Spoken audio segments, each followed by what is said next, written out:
Hello friends. तो आज हम एक ऐसा टॉपिक लेकर आए हैं आप लोगों के सामने जो एग्ज़ाम में आप लोगों को एक नंबर दिला सकता है। दिला नहीं सकता, दिलाएगा ही। आगे जो भी एग्ज़ाम्स होंगे आने वाले, जैसे ग्रुप डी और एनटीपीसी, यूपीपीसीएस, जो भी एग्ज़ाम होंगे उसमें से संविधान के भाग से एक क्वेश्चन जरूर आता है। अभी जल्दी ये जो है आरओ का एग्ज़ाम था, इसमें संविधान के भाग से ही 2 क्वेश्चन पूछ लिए गए थे। 10 मिनट का काम, 2 क्वेश्चन तैयार। और कभी कभी लोग बहुत ज़्यादा एक एक बुक पढ़ जाते हैं, उसमें से बुक्स वो उस टॉपिक से क्वेश्चन ही नहीं आता है। जैसे अब आइए इसको देखते हैं, संविधान के भाग में कौन कौन से महत्वपूर्ण भाग हैं इसके।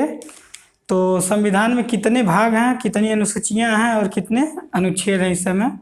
तो संविधान में इस समय कितने भाग हैं? 22 भाग हैं।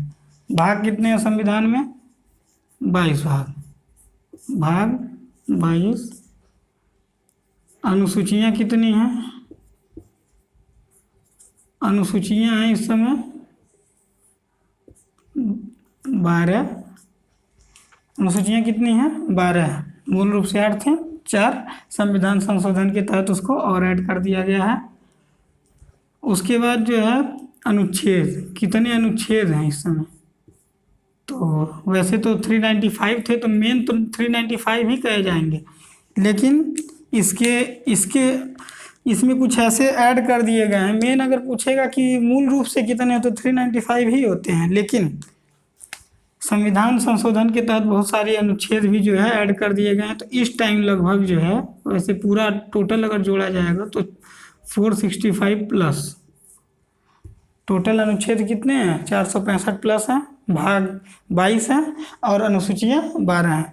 तो हम लोग पहले भाग 22, ये जो है कितने भाग हैं? 22 भाग हैं संविधान में।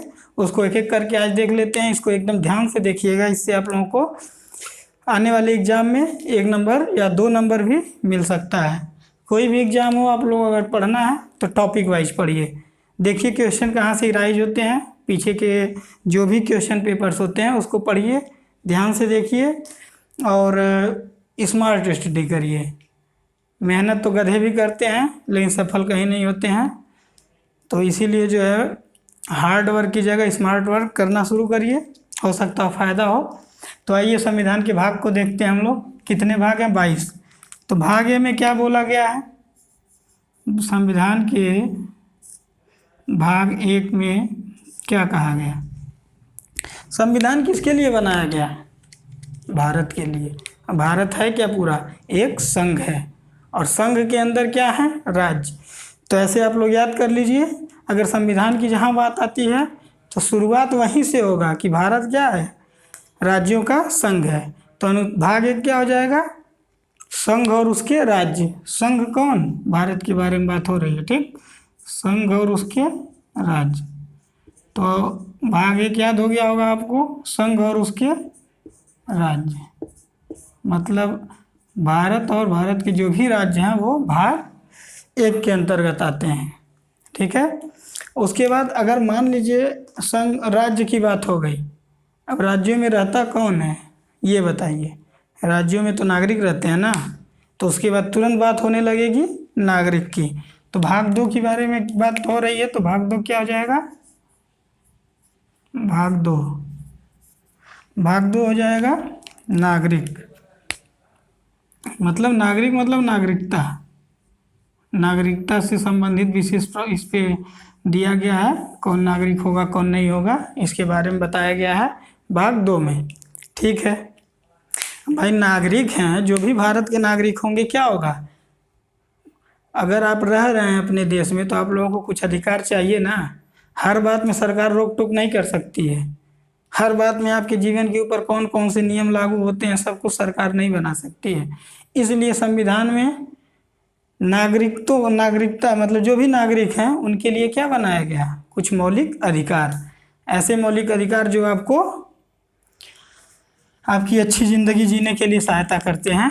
नहीं तो सरकार कुछ भी कर सकती है, कोई भी ऐसा कानून बना देगी कि आपकी ज़िंदगी जो है जीने लायक नहीं रह जाएगी। इसीलिए मौलिक अधिकार बहुत ज़रूरी है, ठीक है। तो ऐसे याद कर सकते हैं, भारत और उसके राज्य, नागरिकता, और उसके बाद क्या सबसे ज़्यादा इम्पोर्टेंट यही है। देखिए मौलिक अधिकार जो है सबसे ज़्यादा इम्पोर्टेंट है। मौलिक अधिकार, देखिए मौलिक अधिकार हम लोग अभी आगे आने वाले टाइम में इसको पढ़ेंगे, इसके बारे में मौलिक अधिकार क्या है, क्योंकि ये बहुत ही इम्पोर्टेंट। मौलिक अधिकार से एक क्वेश्चन, तो इसमें भी एक क्वेश्चन फिक्स रहता है। मात्र 6 मौलिक अधिकार हैं, उसमें जो भी आर्टिकल्स हैं, तो उससे आप लोग अगर मेहनत करेंगे तो उसमें से भी यही सबसे ज़्यादा इम्पोर्टेंट है। मौलिक अधिकार कितने 6 लिख दे रहे हैं, पहले 7 थे। तो संपत्ति के अधिकार को संविधान संशोधन 44 के तहत, जो कि 1978 में हुआ था, 44वां संविधान संशोधन कब हुआ था? 44वां संविधान संशोधन 1978, ठीक। इसी के तहत जो है संपत्ति के अधिकार को हटा दिया गया था। संपत्ति के अधिकार को ये हटा दिया गया था। इसके तहत पहले 7 थे मौलिक अधिकार, अब कितने हो गए? 6। चलिए नेक्स्ट देखते हैं। नेक्स्ट कौन सा है भाई? भाग 4। अब मौलिक अधिकार तो मिल गए आपको अच्छी ज़िंदगी जीने के लिए, तो जब मौलिक अधिकार मिल गए तो अब राज्यों का भी क्या होगा? कुछ ना कुछ कर्तव्य होगा। मतलब कि राज्य के नीति निर्देशक तत्व, राज्य के नीति निर्देशक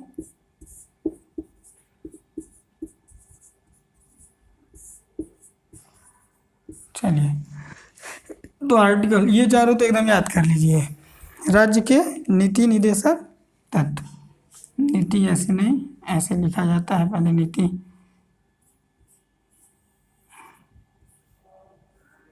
राज्य के नीति निर्देशक तत्व हो गया। अब भाग 5 देख लीजिए क्या है।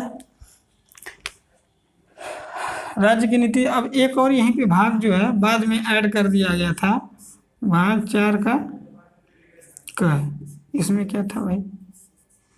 भाग 4 के क में क्या है? मौलिक कर्तव्य हैं। हम लोगों के कौन से मौलिक कर्तव्य हैं जो कि निभाना चाहिए? सरकारी संपत्तियों का जो है क्या बोलते हैं कि जाइए बचाइए उसको। और भी 10 मौलिक कर्तव्य थे, एक और ऐड कर दिया गया था बाद में। तो इस समय मौलिक कर्तव्यों की संख्या 11 है, जिसको किस भाग में रखा गया है? भाग 4 के क में। तो भाग 4 का क क्या है? मौलिक कर्तव्य। मौलिक कर्तव्य, चलिए मौलिक कर्तव्य हो गया। तो यहाँ तक एक बार जो है, यहाँ तक देखिए 22 भाग आप लोग एक बार में नहीं याद कर सकते हैं, मतलब भूल जाएगा। 4-5 बार उसको देखेंगे तो याद रहेगा, ठीक है। लेकिन याद भी करना है तो छोटे छोटे पार्ट में याद करिए। जैसे इतना पहले याद कर लीजिए, भाग 1 से लेकर 4 के क तक भाग क्या था? 1 क्या था? 2 क्या था? 3। तो ऐसे करके 5 याद हो गए। फिर उसके बाद जो है और उसके नीचे आते हैं। भाग 5 के बारे में क्या बताया गया है? भाग 5 के बारे में, तो भाग 5 आइए, भाग 5 के बारे में किसका वर्णन है भाई? संघ सरकारें। संघ सरकारें मतलब कि सेंट्रल जो भी गवर्नमेंट बनती है उनके क्या क्या कर्तव्य हैं, राष्ट्रपति का क्या कर्तव्य है। इसी भाग 5 में महालेखा और नियंत्रक परीक्षण जो होते हैं, उनको परीक्षक जो होते हैं उनको भी रखा जाता है, जो कि लेखा जोखा जो भी जितनी भी देश में पैसा खर्च होता है, कहाँ से कहाँ क्या होता है, इसी के अंतर्गत आते हैं। भाग 5 के अंतर्गत आते हैं महानियंत्रक एवं महालेखा परीक्षण, भारत का नियंत्रण एवं महालेखा परीक्षण। तो आइए यहाँ पे हो गया जो है भाग 5 क्या हो जाएगा? संघ सरकारें। भाग 5 क्या हो जाएगा? संघ सरकार, ठीक। अब संघ सरकार अगर आ गया तो ऐसा हो ही नहीं सकता है कि क्या ना है, राज्य सरकार ना है। तो भाग 6 क्या हो जाएगा? जब संघ सरकार आ गया तो राज्य सरकार भी आएगा। राज्य सरकार में क्या है? मुख्यमंत्री के क्या क्या काम हैं और भी राज्यपालिका कैसे कैसे निर्वहन करेगी अपने कामों को, तो ये सब बताया गया है राज्य। तो संघ भाग 5, राज्य भाग 6।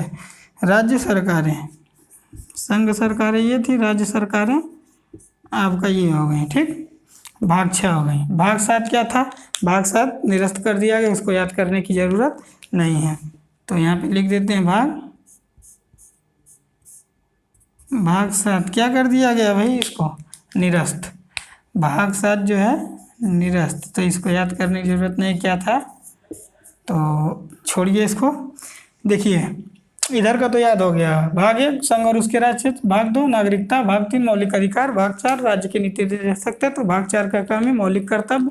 भाग 5 संघ सरकारें, भाग 6 राज्य सरकारें, 7 हो गया निरस्त, 8 क्या हो जाएगा? इन्हीं दोनों को मिला देना है।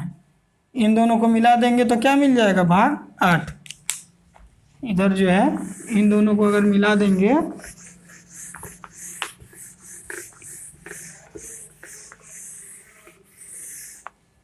भाग 5 और 6 को मिलाएंगे, 7 निरस्त है, तो क्या बनेगा? भाग 8। भाग 8 क्या है भाई?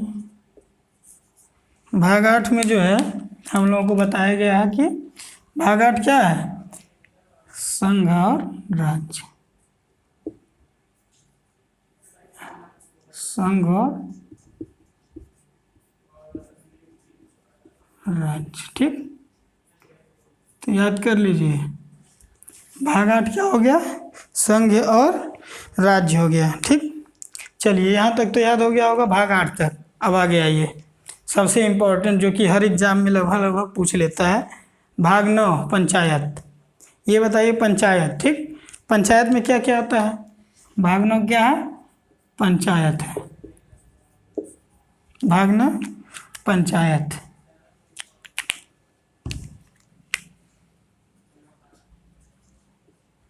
पंचायत। ठीक, भाग 9 पंचायत।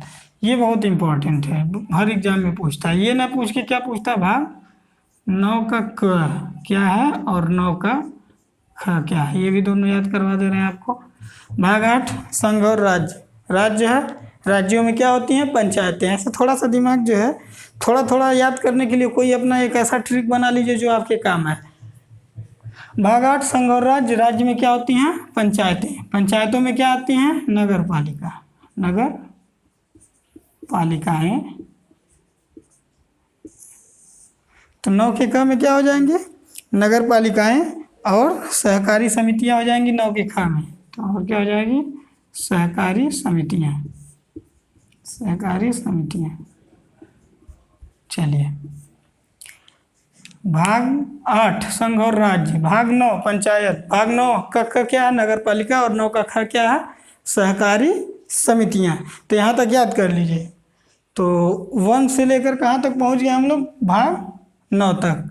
भाग 4 में 4 का क था। भाग 4 जो है था, उसके 4 का क में क्या जोड़ा गया था बाद में? मौलिक कर्तव्य। और यहाँ पे देखिए भाग 9 पंचायत, और इसमें बाद में ये 9 का क मतलब इसी पार्ट में बाद में जोड़ा गया था। 9 का क में नगर पालिकाएं और 9 का ख में सहकारी समितियां। अब सहकारी समितियों की बात हो गई, नगर पालिकाओं की बात हो गई। जब पंचायत आता है तो वहाँ पे क्या पाए जाते हैं?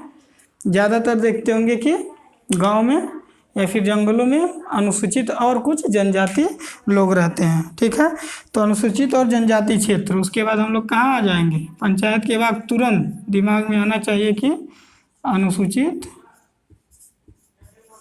अनुसूचित और जनजातीय क्षेत्र, जनजाति क्षेत्र। ठीक, भाग 10 क्या हो गया? अनुसूचित और जनजातीय क्षेत्र।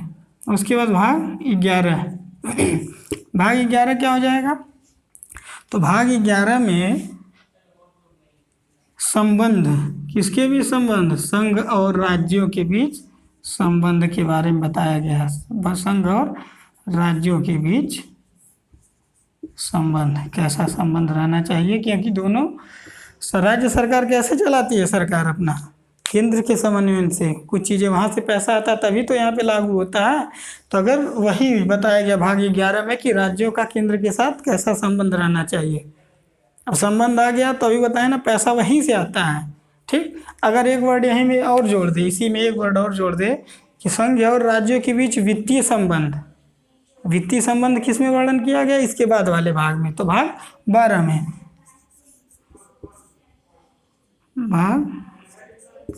भाग 12 में क्या बताया गया है, भाग 12 में वित्त संबंधी संविधाएं और वाद। वित्त संबंधी, ये भी पूछ सकता है संघ और राज्यों के बीच वित्तीय संबंध किस भाग में है, तो भाग 12 ही बताइएगा, क्योंकि और ऐसे भी पूछ सकता है वित्त संबंधी वाद, वित्त संबंधी वाद, ठीक, मतलब जो भी बात होती है वित्त संबंधी वो किस में आती है, भाग 12 में, ठीक है। अच्छा ये बताइए, वित्त मतलब पैसा, अगर आपके पास पैसा आएगा तो आप क्या सोचेंगे कि लाइए कुछ व्यापार कर लिया जाए, कुछ वाणिज्य कर लिया जाए। तो जहाँ पे वित्त संबंधी बात की बात आई उसके बाद तुरंत आप लोग बोलेंगे कि भाग 12 किसके बाद, भाग 12 के बाद 13 आता है, तो यहाँ पे हो जाएगा व्यापार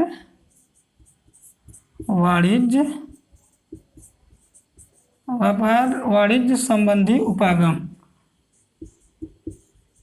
जहाँ व्यापार संबंधी उपागम मतलब कैसे व्यापार करना है, क्या क्या करना है, भाग 13 में हम लोग बताएंगे व्यापार वाणिज्य संबंधी उपागम, ठीक, यहाँ तक हो गया होगा। अब आते हैं भाग 14 पे। भाग 14 क्या है,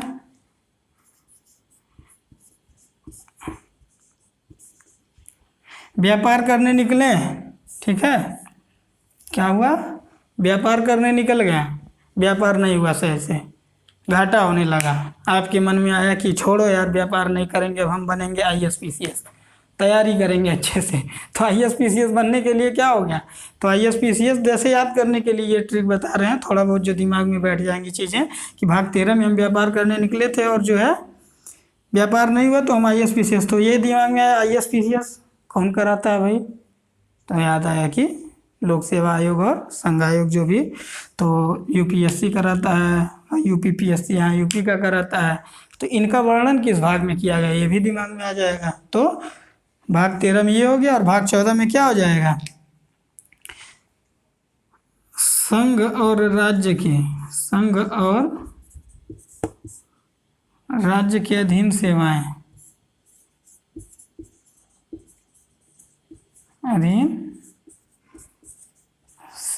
ठीक, संघ एवं राज्य के अधीन सेवाएं। और सबसे इम्पोर्टेंट देखिए ये आ गया, उसके सब इससे भी ज़्यादा जो है एक और इसमें भाग ऐड कर दिया गया था, संघ और राज्य के अधीन सेवाओं के बाद एक और भाग इसमें ऐड कर दिया गया था 14 का, तो याद कर लीजिए। वैसे इम्पोर्टेंट बहुत ज़्यादा नहीं, लेकिन कुछ भी पूछ सकता है। तो 14 के का में, भाग 14 का में क्या है, अधिकरण का वर्णन किया गया, रट लीजिए, अधिकरण है भाग 14 का। और उससे इम्पोर्टेंट क्या है, सबसे ज़्यादा इम्पोर्टेंट अभी तक जो भी बताए हैं, पंचायत के बाद भाग 15 है, ये भी आपको हर एग्जाम में हो सकता है, और रेलवे का जो NTPC वाला एग्जाम होने जा रहा है उसमें देखिएगा भाग 15 का जरूर पूछेगा, क्या है, कौन किस के बारे में वर्णन है, तो निर्वाचन के बारे में वर्णन है, निर्वाचन, ठीक। तो भाग 15 में किसके बारे में वर्णन है, निर्वाचन के बारे में वर्णन है। तो यहाँ से याद कर लीजिए, भाग 8 क्या था, संघ और राज्य थे, राज्य में क्या होती हैं, पंचायतें होती हैं, पंचायतों में नगर पालिकाएँ, सहकारी समितियाँ। भाग 10 अनुसूचित और जनजाति क्षेत्र। भाग 11 संघ और राज्यों के बीच संबंध कैसा होता है, कुछ पैसा वैसा भी केंद्र से वित्त होता है तो उसके लिए वित्त वर्ड यूज होता है, तो वित्तीय संबंध के लिए भाग 12 हो जाता है। पैसा आ गया तो आप वाणिज्य और व्यापार करना शुरू करते हैं तो उसके लिए भाग 13 होता है। और 14 में क्या होता है, जब आपको घाटा होने लगता है तो आप IAS-PCS तैयारी करना शुरू करना चाहते हैं तो वो किसके अधीन आता है, तो भाग 14 में आता है। क्यों, क्योंकि संघ और राज्य के अधीन सेवाएं, मतलब संघ कौन कौन सी सेवाएं देता है और राज्य कौन कौन सी सेवाएं देता है। यहीं इसी, ऐसा नहीं एक सारा IAS-PCS से वर्णन है, लेकिन कुछ आर्टिकल हैं जिनके बारे में इसी भाग में बताया गया है कि कौन एग्जाम कराएगा। तो भाग 14 का क्या अधिकरण हो गया, और भाग 15 सबसे ज़्यादा इम्पोर्टेंट बताया ना, निर्वाचन का हमेशा पूछता है किस भाग में वर्णन किया गया, तो 15। इसके बाद जो है कुछ और भाग बचे हुए हैं, तो अगले वीडियो में इसको हम बता देते हैं आप लोगों को। 5-6 मिनट का एक वीडियो और बना देंगे, क्योंकि इतनी सारी चीज़ें हो गई हैं, तो इतना याद कर लीजिए एक बार फिर से। तो मिलते हैं अगले वीडियो में, तब तक के लिए नमस्कार।